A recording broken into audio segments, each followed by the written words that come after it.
What's up, everybody? I did a song not too long ago, a cover of a song from House Fires, as actually on their third album, and it's called Yes and Amen. And I had a subscriber, Jaws, so shout out to Jaws. He wanted me to do a tutorial on it, and so it's very simple, but I think maybe more what he was wanting is the variations that I do. You know, I mean, it's to each their own. The reason why I do some variations is not just to be different. Sometimes it's out of laziness. Other times, mainly, it's because, you know, if I play an electric guitar, I play things a little bit different because of the way the electric guitar responds. But on an acoustic guitar, I really try to find ways to open up the voicings and different things. So I may not play really tight chords like, you know, you can play a G, or you can play a G, you know, or you can play, I play this a lot, or I play this, you know, some things, like I said, it just really kind of whatever serves the song. And in this song in particularly, you can actually go to Worship Together. I recommend that you subscribe to them and you get you an account there, because they are always showing you how to play new songs, and they're bringing about the new worship songs that are coming out. And so anyway, I went there. You can go there and get the chords, and the chords are pretty repetitive throughout the whole song, but in the verses it's A with a D sharp in the bass, B minor with a D in the bass, G with a D in the bass, and then D.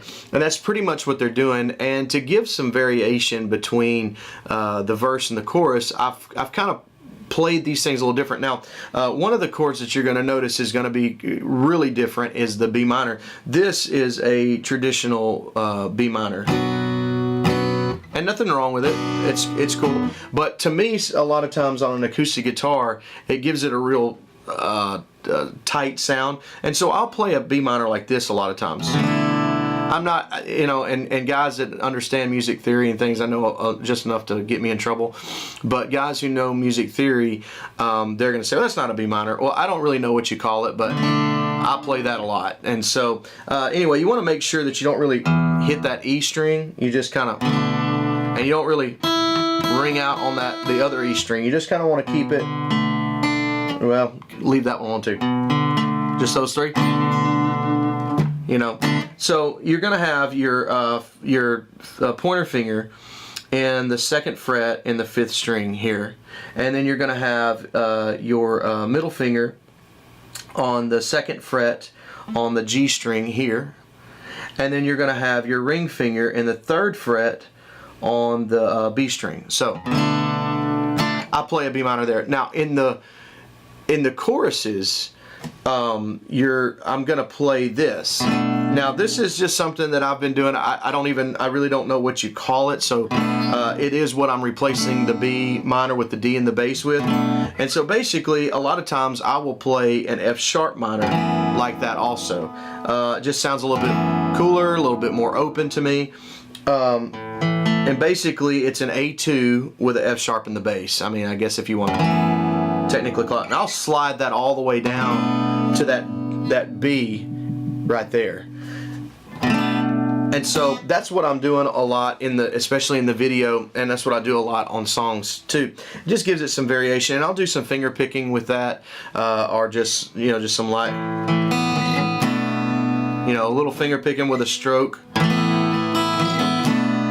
something like that. So let me just play this chorus or the verses with you, and that's what I'm doing. So I'm going to start out, instead of doing they call for an A with a D in the bass, and so that would be something like that.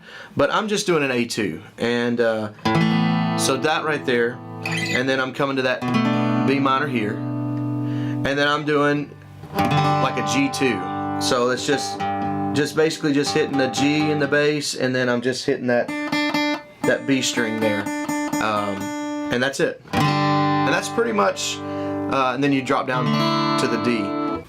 So let me just play a little bit of it for you, and you can see kind of how the chords match up. Father of kindness, you have poured out grace. You brought me out of darkness, filled me with peace. Giver of mercy, you're my help in times of need.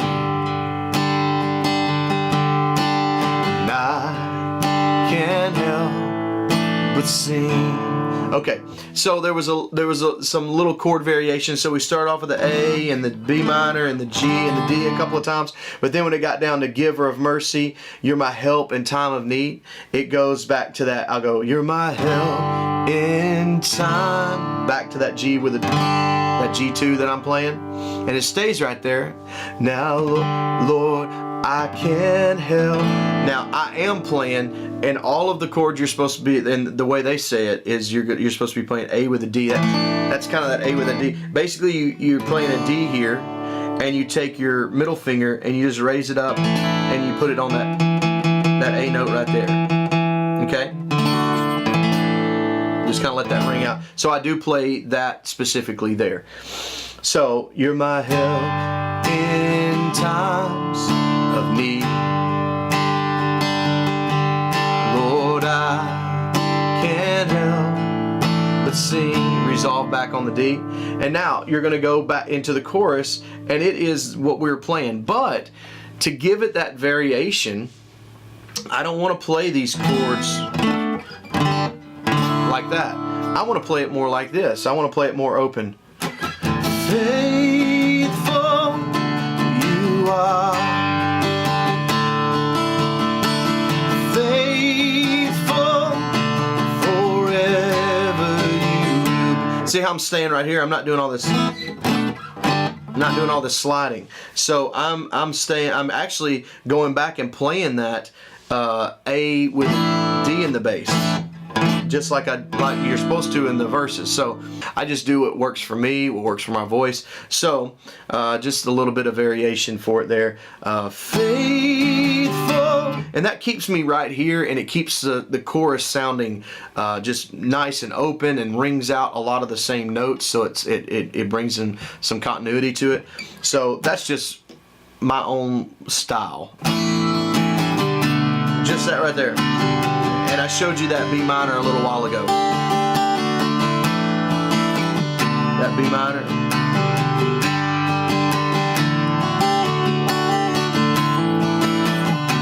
Actually, and a lot of times when you play this way, it helps you if you're playing just by yourself. It really fills it up. And also, it kind of stays out of the way of some of your lead guitar players, or if you've got a piano player that plays more of those melody lines. It really keeps you out of their way. It provides a nice big sound, a nice big rhythmic sound. You know, and I guess the alternative, if I was to play this, you know, in a standard positioning way, you know, it would probably sound more like this.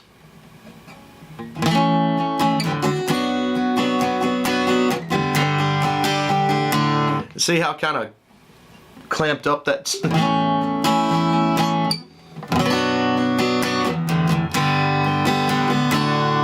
So just to keep it nice and open and ringing it out, A. Keeps you open. So anyway, the only other parts of this song would be a bridge, and it's the same thing. It's I will rest. And I may go back to that. I may stay here. Just play around with it. But those are the variations of the chords that I'm playing. And so I hope that helped you. You know, like I said, I just like to play around with stuff and find out what really sounds good. You know, you can just play around with different voicings, different fingerings of the guitar, those chords and things, and bring some diversity to what you're playing. So I hope this helped you. I'll see you next time.